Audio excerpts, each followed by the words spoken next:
Tripoli ravagée, mais Tripoli libre. Après plus d'un an de combat, le gouvernement d'union nationale soutenu par l'ONU annonce avoir repris le contrôle de la ville.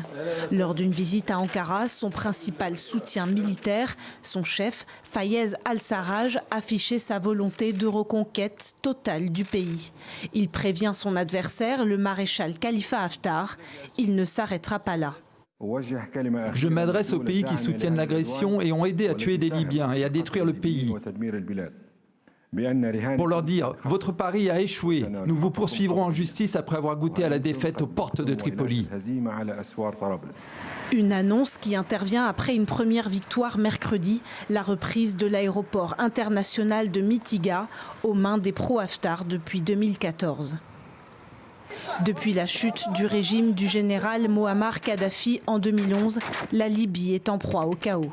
Le maréchal Haftar, homme fort du pays, est à la tête de l'armée nationale libyenne soutenue par l'Égypte, les Émirats arabes unis et la Russie. Il contrôle l'est du pays ainsi qu'une partie du sud, dont la plupart des terminaux pétroliers. Depuis des mois, il tente de faire tomber Fayez al-Sarraj, Premier ministre reconnu par la communauté internationale. Depuis avril 2019, des centaines de personnes, dont de nombreux civils, ont été tués dans des combats et quelques 200 000 ont pris la fuite.